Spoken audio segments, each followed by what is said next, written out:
तो मध्य प्रदेश चुनाव की कवरेज करते हुए हम आ गए हैं राजा भोज की नगरी और झीलों के शहर भोपाल में, जो मध्य प्रदेश की राजधानी। और राजधानी से ही पूरे प्रदेश की सियासत को समझा जा सकता है, परखा जा सकता है। और इस समझ को, परख को और ज़्यादा विकसित करने के लिए हमारे साथ दो वरिष्ठ पत्रकार मौजूद हैं जो टीवी के संपादक हैं। एक हमारे साथ मौजूद हैं ब्रजेश राजपूत जी, जो लंबे समय से भोपाल में मध्य प्रदेश की राजनीति को बड़ी करीने से देख रहे हैं। और दूसरे हैं आशीष कुमार सिंह जी, जो लंबे वक्त से कांग्रेस बीट को भी कवर कर रहे हैं और दिल्ली में सक्रिय पत्रकारिता करते हुए इनको 2 दशक के करीब का अनुभव है। तो हम इन दोनों से जरा ये जानने और समझने की कोशिश करते हैं कि आखिर मध्य प्रदेश में चल क्या रहा है। इससे पहले कि आप लोग कुछ और समझें तो मैं आपको साफ कर देता हूं कि ये दोनों हमारे वरिष्ठ सहयोगी हैं। हम तीनों लोग एक ही कंपनी एबीपी नेटवर्क के लिए भी काम करते हैं। तो जरा आइए इनसे बात करते हैं और समझने की कोशिश करते हैं कि मध्य प्रदेश का माहौल क्या है। तो ब्रजेश सर, हम आपसे समझना चाहते हैं, क्योंकि आप लंबे वक्त से मध्य प्रदेश की राजनीति को कवर करते आ रहे हैं। क्या है इस वक्त का माहौल? देखिए, पिछले 2013 के इलेक्शन पे मैंने किताब लिखी थी, चुनाव है बदलाव का। उस समय क्या कांग्रेस का स्लोगन था वक्त है बदलाव का। तब भी हम लोगों से बोलते थे कि अब जनता बदलाव चाहती है, क्योंकि इतने लंबे समय तक जिस तरीके से बीजेपी ने एक ही लीडर को आगे किया, उस लीडर का एक ही तरीके का काम करने का तरीका, एक ही पसंद के लोग, तो एक जो मोनोटोनी आ गई थी उस वक्त भी थी, लोग बोलते थे। और इस वक्त भी हमको लग रहा है, जो हम लोग सब जगह घूम रहे हैं, और मैं अकेला नहीं बोल रहा हूँ, जो ओपिनियंस पोल, जो सर्वे आ रहे हैं, सब यही बात बोल रहे हैं कि कांग्रेस के पास अच्छी खासी बढ़त है और बीजेपी एक फंस गई है। कि लोगों को बीजेपी से नाराज़गी नहीं है, बीजेपी की सरकार से नाराज़गी है। तो वो नाराज़गी बीजेपी भुगत रही है, और यही वजह है कि बीजेपी ने यहाँ बहुत सारे एक्सपेरिमेंट किए। जो एक्सपेरिमेंट कितने उसको परिणाम दे पाएंगे कहना मुश्किल है, मगर कांग्रेस का अपर हैंड है। इसको थोड़ा और डाइल्यूट करें और नीचे जाने की कोशिश करें तो ये जो आप बात कर रहे हैं, ये बीजेपी सरकार से नाराज़गी का मतलब क्या शिवराज सिंह चौहान से नाराज़गी को निकाला जाए और इसी वजह से ये 7 सांसद सिंधिया जी, कैलाश विजयवर्गीय सबको मैदान में उतारना पड़ा? ऑब्वियसली उसको इस तरीके से भी देख सकते हैं, क्योंकि सरकार का मतलब सरकार का मुखिया ही होता है।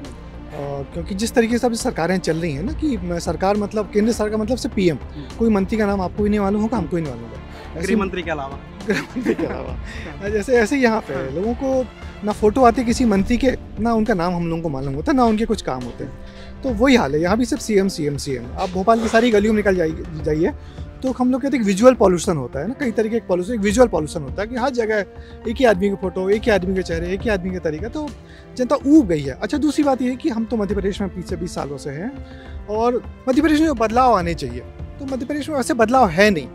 बीजेपी लाख दावे करे कि हम विकसित राज्य बन गए हैं, ऐसा हो गया, वैसा हो गया, कृषि में इतनी तरक्की हो गई, मगर वो तरक्की लोगों के चेहरों पे नहीं दिखती। जनता में अभी भी असंतोष है। मध्य प्रदेश में बेरोजगारी बहुत बड़ी समस्या है, मध्य प्रदेश में किसानों के बीच असंतोष बहुत बड़ी समस्या है, लॉ एंड ऑर्डर भी समस्या है। मगर है क्या कि इससे भी एक अच्छा लीडर है जो लोगों को खुश रखता है, अच्छी मीठी बातों से, अपने व्यवहार से। स्वराज जी में सब कुछ है, बहुत अच्छे नेता हैं, बहुत अच्छा व्यवहार है, बहुत व्यवहार कुशल है, बहुत अच्छी बातें करते हैं, मगर सरकार अच्छी नहीं चला पा रहे हैं। और यह जिस तरीके से अब तक चलाई है पिछले 15-16 सालों से, तो वो लोगों को एक मोनोटोनी लगने लगी, ऐसा बहुत हो गया। तो वो बात जो हम लोग ने जाके अलग अलग इलाकों में जाके देखी, वो चीज़ महसूस होने लगी है कि कहीं ना कहीं जनता अब बदलाव चाहती है। मगर बात है कि जनता बीजेपी से बदलाव चाहती है। फिर वही बात कि जनता बीजेपी को हटाना चाह रही है, कांग्रेस को लाना नहीं चाह रही है। अब यदि इसको कांग्रेस समझे कि वो कांग्रेस के पक्ष कांग्रेस आ रही है, तो वो तो बाई डिफॉल्ट आ सकती है, मगर लोगों में कांग्रेस को लेकर कोई बहुत रुचि नहीं है, क्योंकि कांग्रेस के पास कुछ नयापन नहीं है। और इस पूरे चुनाव में हम मध्य प्रदेश के लोगों के पास कुछ नयापन नहीं है। बिल्कुल 2018 का चुनाव है, यही कांग्रेस में 2 लीडर थे, एक लीडर था जो बीजेपी में चला गया, सिंधिया, और वही चीफ मिनिस्टर है। तो कुछ नयापन नहीं है, इसलिए बहुत किसी पार्टी से कोई उम्मीद नहीं है, पर एक ऊब हो गई है। उस ऊब का फायदा कांग्रेस को मिल रहा है, तो वो उसकी किस्मत है। और ये दिग्विजय वाला फैक्टर सर, जो कमलनाथ और वर्सेस दिग्विजय का फैक्टर दिल्ली में बैठ करके हम लोग देख रहे हैं, और बार बार कह रहे हैं कि यहाँ पे कांग्रेस 2 फाड़ हो गई है। और कुछ पुराने पत्रकार और भी जो मिल रहे हैं वो कह रहे हैं कि जहाँ पे कांग्रेस में गुट है वहाँ पे कांग्रेस मजबूत स्थिति में। तो क्या ये कमलनाथ वर्सेस दिग्विजय वाकई है या नहीं है, चूंकि आप करीने से देख रहे हैं? नहीं, देखिए, मध्य प्रदेश में कांग्रेस की यही ताकत थी, उसकी गुटबाजी। अलग अलग जगह के लीडर हुआ करते थे, उनके अपने अपने गुट हुआ करते थे। मगर इस बार इन चुनाव में पहली दफा देखूं कि मध्य प्रदेश में कोई गुट नहीं है, कोई गुट नहीं है। सारी कांग्रेस कमलनाथ के पीछे एकजुट है, क्योंकि कमलनाथ जिस तरीके से पिछला चुनाव लड़ाया, सरकार बनाई, बाई इलेक्शंस करवाए 20 अच्छे तरीके से लड़वाए, उसमें अच्छा रिजल्ट आया। नगर निगम के चुनाव करवाए जहाँ पे कांग्रेस के पास कोई नगर निगम की सीट नहीं थी, यहाँ पे आधी नगर निगम की सीट्स कांग्रेस के पास आ गई हैं। तो इसमें सबको कोई दो मत नहीं है कि कमलनाथ अच्छे लीडर हैं, अच्छा चुनाव करवाते हैं, अपने लोगों को साथ लेके चलते हैं। जो दूसरा गुट की जिसकी बात करते हैं, दिग्विजय सिंह साहब का एक गुट तो है, दिग्विजय सिंह बहुत बड़े नेता हैं, मगर अभी सब कमलनाथ की मजबूती से पीछे खड़े हैं, क्योंकि उनको मालूम है कि ये आदमी है तो हमको चुनाव जिता ले जाएगा। और दूसरी बात कि दिग्विजय सिंह और कमलनाथ सामने डू एंड डाई की स्थिति है, दोनों अपनी जिंदगी का आखिरी चुनाव है ना, क्योंकि इसके बाद चुनाव उम्र नहीं रह जाएगी और इतनी अच्छी परिस्थिति उनको फिर दोबारा नहीं मिलेगी। तो दोनों के सामने बड़ा चैलेंज है कि कैसे इसको सरकार में वापस लाया जाए कांग्रेस को। इसलिए सब एकजुट है, मुझे नहीं लगा कोई बहुत गुट है, और इस बात को कमलनाथ भी कहते हैं, क्योंकि पहले बहुत सारे लोग अलग अलग टिकट ले जाते थे गुटबाजी में, इस बार ऐसी कोई गुटबाजी लग नहीं रही है। आशीष सर, आप लंबे वक्त से कांग्रेस को भी कवर कर रहे हैं, कांग्रेस के नेताओं से आपकी बातचीत भी होती है, और पिछले कई दिनों से आप मध्य प्रदेश में अलग अलग जिलों में घूम भी रहे हैं, क्या आपका तजुर्बा कहता है? जैसे ब्रजेश जी कह रहे थे, थोड़ा सा मैं उससे एसोसिएट ज़रूर करूँगा। मुझे ऐसा लगता है कि कांग्रेस को एक डेफिनेट एज जो है ना, वो एंटी इनकम्बेंसी का तो है। 5 साल भी अगर सरकार चल जाती है तो एंटी इनकम्बेंसी बहुत ज़्यादा अक्यूट हो जाता है। यहाँ तो 18-20 साल की सरकार है, तो मुझे लगता है डेफिनेट एज है कांग्रेस पार्टी को। और अविनाश, जब मैं तुमसे आज बात कर रहा हूँ, आज ही सुबह कमलनाथ जी से इंटरव्यू करने का मौका मिला था। ये एलिगेशन लगता था कमलनाथ जी को लेकर के कि बहुत ज़्यादा एक्टिव नहीं है, ग्रैंड ओल्ड मैन टाइप चलाते हैं, प्रदेश अध्यक्ष को जितना पूरे राज्य को पार्ट देना चाहिए उतना नहीं पार्ट रहे। लेकिन पिछले कुछ दिनों से मैं देख रहा हूँ कि वो भी बहुत सुपर एक्टिव हो गए। जैसे आज जब मैं सुबह गया, उदाहरण क्यों दे रहा हूँ, तो वो बहुत जल्दीबाजी में थे कि आप अपना इंटरव्यू जल्दी कंक्लूड कर लीजिए, आज नॉमिनेशंस विड्रॉल का डे है, मुझे निकलना है। तो ये जो सेंस ऑफ अर्जेंसी आई है टॉप लीडरशिप में, मुझे लगता है कि कहीं ना कहीं इस बात का एहसास है कि ठीक है, एक तरफ सांसदों को भारतीय जनता पार्टी का चुनाव में उतार देना ये दिखाता है कि कहीं ना कहीं डेस्परेशन है, कहीं ना कहीं उन लोगों को लग रहा है कि सिचुएशन अक्यूट हो रही है, उसको एड्रेस करने के लिए पुराने नेताओं से नहीं हो पाएगा, स्थानीय नेताओं से नहीं हो पाएगा, बड़े सांसदों और मंत्रियों को उतार दो।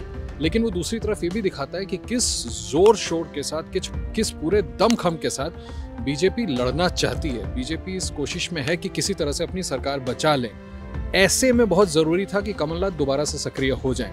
तो कमलनाथ हो, दिग्विजय हो, चाहे पार्टी के दूसरे लीडर्स हों, अब पिछले कुछ दिनों से, और मैं आपको ये भी बता दूं साथ में कि अब जो उनका सेकंड फेज ऑफ कैंपेन शुरू होने वाला है वो बड़ा अग्रेसिव होने वाला है। कई रैलियां, कई पब्लिक मीटिंग्स प्रियंका गांधी की लगाई गई हैं, राहुल गांधी के लगाए गए हैं, कांग्रेस प्रेसिडेंट के लगाए गए हैं। तो अब कांग्रेस और ज़्यादा दमखम से लड़ते हुए दिखेगी ऐसे सिचुएशन पे, जो मैंने आपको सबसे पहले बोला कि एक डेफिनेट एज एंटी इनकम्बेंसी का कांग्रेस पार्टी को मिल रहा है, वो स्टेट में दिख रहा है।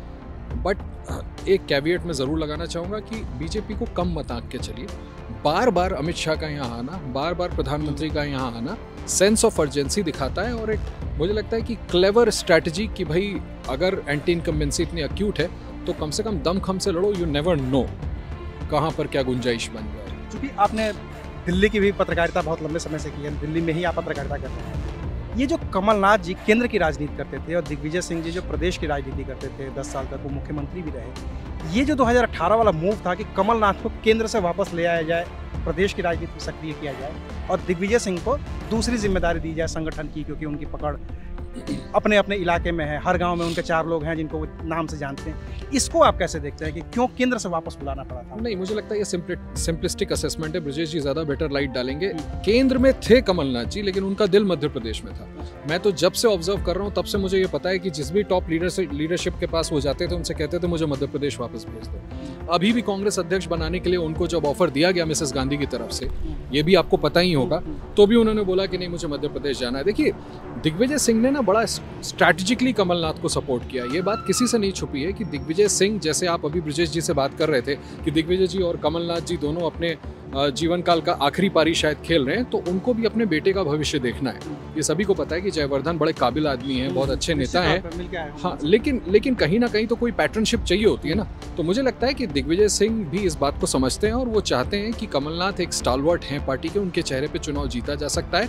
देर बाई अगर उनको सपोर्ट करते हैं तो उनके बेटे का फ्यूचर भी सिक्योर रहता है। ये आई एम श्योर, मुझे लगता है कि ये एक बहुत बड़ा फैक्टर होगा। दूसरा, यस, बट ऑफ कोर्स उनको लगता है कि अगर मिल करके लड़ें और सेंट्रल लीडरशिप से ये डिक्टेट है कि सबको मिल के लड़ना है, इस बार चुनाव जीत सकते हैं। अभी देखिए ना, 3 दिन पहले कैसे राहुल गांधी और कांग्रेस अध्यक्ष ने फिर से बुला लिया। यही फीडबैक तो था कि शायद पार्टी में कुछ ना कुछ फ्रैक्चर्ड वो दिख रहा है, तो एक बार फिर से एकजुट हो जाओ, कोई किसी भी तरह के डिफरेंसेस ना हो, मिल करके चुनाव लड़ो। मुझे लगता है सोच समझ के स्ट्रैटेजी के तहत ही दिग्विजय सिंह कमलनाथ के पीछे पूरी तरह से खड़े हैं, जैसा ब्रजेश जी आपको बता रहे हैं। ब्रजेश सर, एक चीज़ ये भी है और यहाँ पे देखने में समझने में आ रही है कि कमलनाथ और दिग्विजय सिंह का जैसे आप बात कर रहे थे कि कोई स्ट्रेटजी, मतलब उनको में कोई फ्रिक्शन नहीं है, नहीं, इस तरीके का पुराने नहीं, रिश्ते पुराने हैं। लेकिन भारतीय जनता पार्टी को अगर हम देखते हैं तो उनमें बहुत सारे टकराव सामने दिखने लगे हैं, और टकराव इस तरीके से दिख रहे हैं कि जो 7 सांसद उतरे हैं, कैलाश विजयवर्गीय 8 और सिंधिया 9, ये 9 के 9 लोगों के समर्थक जो हैं उनके मुख्यमंत्री बनने का दावा कर रहे हैं। क्या इस सिचुएशन में ये संभव है, जब बिहार में जातीय जनगणना हो चुकी है, तो इनमें से कैलाश विजयवर्गीय की बात अगर कर लें या सिंधिया की बात कर लें या किसी दूसरे बड़े नेता की बात कर लें, प्रहलाद पटेल को छोड़ के, चूंकि वो ओबीसी चेहरा है, लगता है क्या कि ऐसा रिस्क भारतीय जनता पार्टी ले पाएगी? देखिए, भारतीय जनता पार्टी ने जिस तरीके से मध्य प्रदेश में कैंपेन शुरू किया था, सबको चौंकाया था। उन्हें यहाँ पे सबसे पहले हारे हुए लोगों की लिस्ट जारी की, जिस हारी हुई सीटें थी।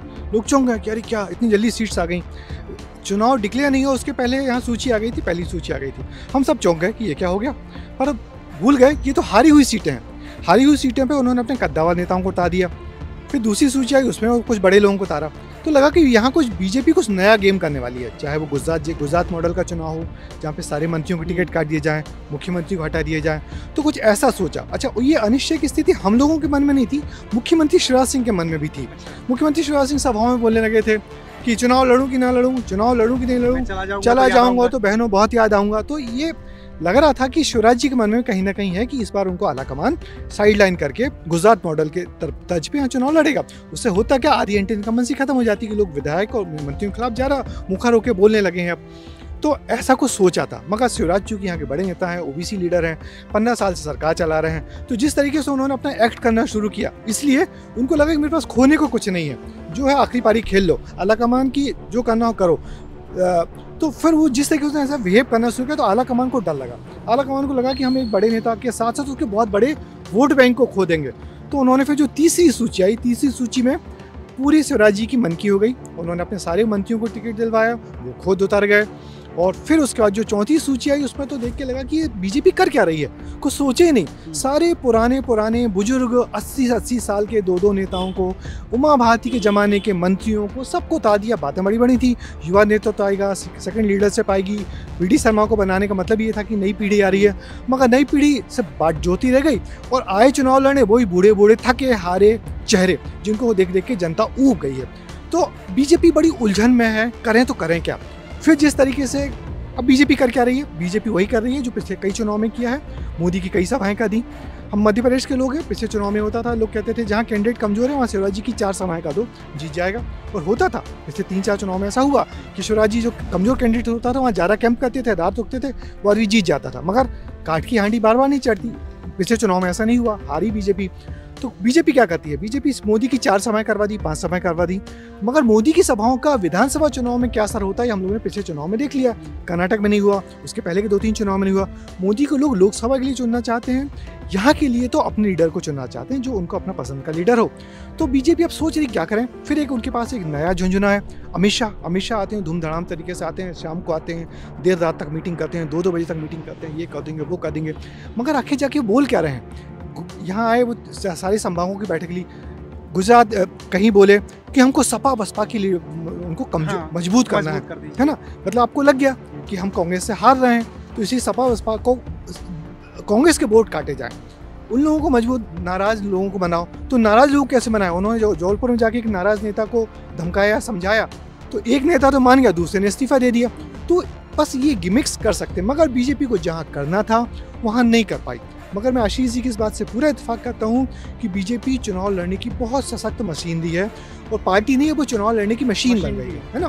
बीजेपी को हराना बहुत मुश्किल होता है। शिवराज जी यहाँ मध्य प्रदेश के तो मिट्टी पकड़ पहलवान है, आखिर तक चित्त नहीं होते।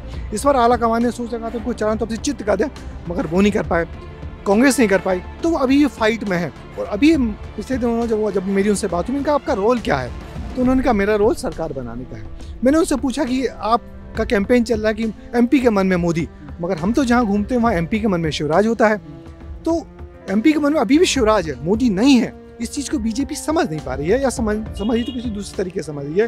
बीजेपी बड़ी पार्टी है, तो बीजेपी में उलझन है, और इस उलझन का पेनिट्रेशन नीचे तक हो गया है। जो बात आप कह रहे हो कि उसके कार्यकर्ता समझ रहे हैं कि ये सब लोग, इनमें से कौन मुख्यमंत्री बनेगा, तो इनमें से जो मुख्यमंत्री बनेगा, तो जो मुख्यमंत्री है जिसका खुद बहुत बड़ा वोट बैंक है, जो पहले मामा बनता था अब वो भैया बन गया है लाडली बहना के तहत, तो मामा भैया का वोट बैंक भी कंफ्यूजन में है, वो भी थोड़ा पीछे हो रहा है। तो बीजेपी मालूम नहीं क्या करना चाह रही है और क्या कर पाएगी। पर वही है कि बीजेपी हमेशा सरप्राइज देती है, किसी और सरप्राइज की हम लोग उम्मीद करें कि बीजेपी इस चुनाव को आसानी से छोड़ेगी नहीं, क्योंकि उसको मालूम है सब जगह के चुनाव हार जाएंगे, मगर मध्य प्रदेश में चुनाव हारना बहुत महंगा पड़ सकता है 2024 का, क्योंकि हाँ 2024 की तो परवाह नहीं कर रहे हैं वो। और क्योंकि बीजेपी की जो मशीनरी यहाँ आई थी चुनाव लड़ाने, हम लोगों से कहती थी कि हम यहाँ 2023 का चुनाव लड़ने नहीं आए हैं, हम 24 का चुनाव लड़ने आए हैं। अब भोपाल की सड़कों पर निकाले जाइए, जो होर्डिंग्स अभी नहीं हटाए जाएँ तो 24 का प्रचार भी कर रहे हैं। वो मोदी का इतना बड़ा फोटो है और बाकी सब छोटे छोटे फोटो हैं, तो वो मोदी का ही प्रचार कर रहे हैं, यहाँ के चुनाव का प्रचार नहीं कर रहे हैं। उनको मालूम है कि 24 में जनता मोदी को ही चुनेगी, तो यहाँ वो बीजेपी की जो दिल्ली की मशीनरी आई हुई है वो 24 का ही चुनाव लड़ रही है। 23 के लिए थोड़ा बहुत कोशिश कर रही है, जीत गई तो जीत गई, हार गई तो हार गई। पिछली बार भी तो हारे थे, और सरकार बनाना वो जानते हैं, आगे से पीछे से ऊपर से नीचे से कहीं से ही बना लेंगे। आशीष सर, जैसा कि अभी ब्रजेश सर बता रहे थे, इन सारी चीज़ों के बावजूद जो मैं भी इतने दिन से फील्ड में घूम रहा हूँ, एक चीज़ जो समझ में आई कि शिवराज सिंह चौहान की या बीजेपी की जो सबसे बड़ी कमजोरी है वो है इनके घोटाले, जिससे यूथ बड़ा नाराज है, और इनकी जो सबसे बड़ी ताकत है वो है लाडली बहना योजना। आप भी इतने दिन से फील्ड में घूम रहे हैं, क्या लगा आपको, कुछ महसूस हुआ क्या इस लाडली बहना योजना का कि इसको लेकर के बीजेपी कांग्रेस के पास इसकी कोई काट नहीं? नहीं, ऐसा नहीं है। कांग्रेस के लीडर्स तमाम जगह आप जाइए तो वो ये मैसेज परकुलेट कराने की पूरी कोशिश कर रहे हैं कि लाडली बहना योजना शुरू तो हमने किया था, वो शिवराज चौहान जी ने तो फीता काटा है, तो ये कितना नीचे तक मैसेज कन्वे कर पाते हैं ये एक बड़ा चैलेंज है, लेकिन आर्ग्यूमेंट है उनके पास, जैसा मैंने आपको बताया। दूसरी बात ये कि देखिए, भ्रष्टाचार और अनएम्प्लॉयमेंट ये बड़ा कोर इशू है मध्य प्रदेश के चुनाव में। देश का है ये तो लगभग, we are talking about Madhya Pradesh, तो मध्य प्रदेश में बहुत कोर मामला है, और इसी वजह से मैं जहाँ जहाँ गया हूँ वहाँ मुझे लाडली बहना योजना के बावजूद महिलाओं में ये फीलिंग भी देखने को मिली है। वोट में कैसे कन्वर्ट होगा, आखिरी दिन क्या करेंगे, कहना मुझे लगता है कि सेकंड गेस करना अभी बड़ा मुश्किल है, लेकिन कहीं ना कहीं ये संदेश चला गया है कि वो मामा जो इसका श्रेय लेते हैं उनको तो मुख्यमंत्री किसी कीमत पर बीजेपी बनाएगी नहीं। ये मेरा स्टेटमेंट नहीं है, ये असेसमेंट ऑफ पीपल, मैं एकदम क्लियर कर दूं। ऐसा वोटर्स तक ये मैसेज चला गया है कि पहली बार ऐसा लग रहा है कि इनके नेतृत्व ने तय कर लिया कि शिवराज सिंह चौहान मुख्यमंत्री नहीं होंगे, लिहाजा अब वो इंथुजियाज्म नहीं रहा कि मामा के लिए वोट डालना है या अपने भाई के लिए जाकर के वोट डालना है। इसलिए मुझे लगता है कि कांग्रेस को एज है। दूसरी एक बड़ी फैक्टर हम लोग मिस कर रहे हैं, ये जरूर कहा जा रहा है कि कांग्रेस ने कई लोगों के टिकट्स काटे, लेकिन आप ये मत भूलिए कि बीजेपी में कितने रेबल्स, इतनी बड़ी संख्या रेबल्स की हो गई कि उनको मैनेज कर पाना आखिरी दिन तक मुझे नहीं लगता बहुत आसान होने वाला, बहुत टेढ़ी खीर। अमित शाह जी को कहना पड़ा कि नाराज वफाओं को छोड़ दो, उनकी चिंता मत करो। एग्जैक्टली, मैं वही कह रहा हूँ। और ये ना इलेक्टोरल पॉलिटिक्स में बहुत बड़ा चैलेंज होता है। लोग आपके खिलाफ खड़े होकर के आपके वोट्स इतने काट देते हैं, आपके खिलाफ जमीनी स्तर पर काम करते हैं कि इस बार एंटी इनकम्बेंसी तो है ही, आप संगठन के अंदर ये वाली एंटी इनकम्बेंसी भी झेलने वाले। So it is not going to be very easy for BJP. तभी मैं कह रहा हूँ, ब्रजेश जी भी यही कह रहे हैं कि कांग्रेस को सर्टेन एकदम बिल्कुल एज साफ नजर आ रहा है। लग रहा है कि कांग्रेस एडवांटेजियस पोजीशन पे है, सरकार बना सकती है, but next 10 days of campaign are going to be very crucial. अंत समय पर भी चुनाव कई बार हमने बदलते देखा है। यस, हमारे सामने कर्नाटक और हिमाचल का उदाहरण है, लेकिन मैं आप लोगों को याद दिला दूं कि हमारे सामने उत्तराखंड का भी उदाहरण है। सो मध्य प्रदेश एक ऐसा एक्सपेरिमेंट ग्राउंड है। यहाँ मुझे बताया गया है, ब्रजेश जी ज़्यादा प्रकाश डाल सकते हैं, कि यहाँ पर रिलीजियस मैटर्स भी फ्लेयर अप हो जाते हैं। तो फिर मैं कह रहा हूँ 10 दिन बाकी है, कांग्रेस को भी एज है। लगता है कांग्रेस इस बार सरकार बना लेगी despite all the efforts by BJP, but let us wait and see. अगले 10 दिन इंतजार करते हैं। आखिरी सर सवाल जरा आपसे ये समझने की कोशिश करता हूँ, मध्य प्रदेश में राम मंदिर वाला मुद्दा, कई जगह पोस्टर लगे हुए हैं कि अयोध्या में राम मंदिर बना दिया, कितना प्रभावी है, आप लोगों को कितना दिख पा रहा है? मुझे नहीं लगता मध्य प्रदेश में राम मंदिर जैसा मुद्दा कोई बहुत प्रभावी है, क्योंकि राम मंदिर के लिए कैंपेन तो बहुत पहले से चल ही रहा है और सबको मालूम है कि मंदिर बन ही रहा है, निर्माण हो गया है, तारीख आ गई है, तो उसके नाम पे बीजेपी कितना वोट खींचेगी। हाँ, जो हिंदू सनातन वाला, बीजेपी इस चुनाव में बहुत सारी, मैंने कुछ नए मुद्दे पटकने की कोशिश की, मगर अब हम लोग जो चुनाव का जो मेन कैंपेन शुरू होने वाला है उसमें कोई ऐसे बहुत मुद्दे दिख नहीं रहे, कोई क्लिक हो गया। मगर बीजेपी लगातार नए नए मुद्दे पटकती रहती है, चाहे सनातन का हो, चाहे राम मंदिर का हो, चाहे और डिफरेंट महाकाल कॉरिडोर का, वो तमाम चीज़ें। मगर जहाँ आशीष जी ने कहा ना क्या भ्रष्टाचार का इशू बहुत, जहाँ महाकाल आता है तो महाकाल भ्रष्टाचार भी आ जाता है। तो ये सब चीज़ें बहुत प्रभावी हैं। मगर बीजेपी नए नए मुद्दे पटकने की उसमें है। और जैसे अभी हम देख रहे हैं व्हाट्सएप में कि मोदी के यहाँ ढेर सारी सभाएं होने वाली हैं, तकरीबन हर बैक टू बैक डेज सभाएं होने वाली हैं। तो वही है कि बीजेपी के पास है वही कि मोदी जी आएंगे, बड़ी बड़ी सभाएं करेंगे। मगर फिर एक बात बता दूं कि मोदी की जो बड़ी सभाएं होती थी, अब आचार संहिता लगने के बाद उतनी बड़ी सभाएं हो नहीं पाएंगी। अभी भी यहाँ सबसे बड़ा यदि कोई प्रचारक है तो वो है शिवराज सिंह चौहान, जो सुबह 10 बजे से लेकर रात में 2-2 बजे तक सभाएं करता है, लोगों से मिलता है। अभी उनके ट्विटर पर देखो तो कहीं खाना खा रहे हैं, कहीं मुकुट लगाए हैं, कहीं नाच रहे हैं, कहीं। तो अभी भी सबसे बड़े प्रचारक वही हैं, उनकी डिमांड है और उनमें मैच बदलने की ताकत है। वो अच्छे फिनिशर हैं, माने जीता हुआ मैच, हारा हुआ मैच भी जिता सकते हैं। तो यदि वो जब तक मैदान में है तब तक कहना मुश्किल है। मगर बिल्कुल हम चूँकि पहले से चुनाव को देख रहे हैं, तो जब 2003 में के चुनाव था तब हम लोग ही नहीं मानते थे कि कभी दिग्विजय सिंह को उमा भारती हरा पाएगी। दिग्विजय सिंह इतने बड़े नेता थे, 10 साल से मुख्यमंत्री थे, इतने प्रभावी नेता थे। मगर जनता तो जनता है, जब हराती है तो ऐसा हराती कि 73 सीटें आई थी कांग्रेस के पास। तो अभी भी हम लोगों को जो नहीं लग रहा ना कि बीजेपी की सरकार जाएगी, क्योंकि 20 साल से सरकार है यहाँ पे। एक बार गई, 15 महीने में फिर वापस आ गई, तो अभी भी नहीं लग रहा। मगर जनता के मन में क्या है बूझना बहुत मुश्किल है। चलिए आशीष सर से भी आखिरी सवाल लेते हैं। सर, चूँकि आपने कांग्रेस लीडरशिप को बहुत करीब से देखा है, मैं बार बार एक सवाल ये समझने की कोशिश कर रहा था कि अगर मान लीजिए कि 120 सीटें 125 सीटें कांग्रेस लेकर के सरकार बना भी लेती है, तो क्या कांग्रेस को इस बात का डर नहीं है कि कोई नया सिंधिया भी इनमें से हो सकता है? नहीं, अभी तो ऐसा कोई इंटरनल चैलेंज नहीं है। जैसा ब्रजेश जी आपको कह रहे थे कि पहले गुटबाजी ज़रूर थी, लेकिन अब उस गुटबाजी को न्यूट्रलाइज करने में कामयाब हो गए हैं। कमलनाथ के सामने आपको एक भी नेता पूरे इस चुनाव में नहीं मिला होगा, आपने भी स्टेट के कई रीजन्स विजिट किए हैं, जिसका एस्पिरेशन हो कि मुझे मुख्यमंत्री क्यों नहीं बनाए। ज्योतिरादित्य सिंधिया का था, तो वो लड़ाई बहुत आगे बढ़ गई थी, तो वो खतरा तो नहीं है। मुझे लगता है बस इनके लिए, कांग्रेस के लिए खतरा ये है कि वो ये इंश्योर कर लें कि अगले 10 दिन अगर अग्रेसिव और अच्छा कैंपेन करते हैं तो कंफर्टेबल पोजीशन पे आ सकते हैं। अगर मार्जिन 5 या 7 या 10 का रहा तो फिर वो संकट आ सकता है कि कहीं ऐसा ना हो कि सरकार बना ही ना पाए, बाद में टूटने की बात तो और छोड़ दीजिए।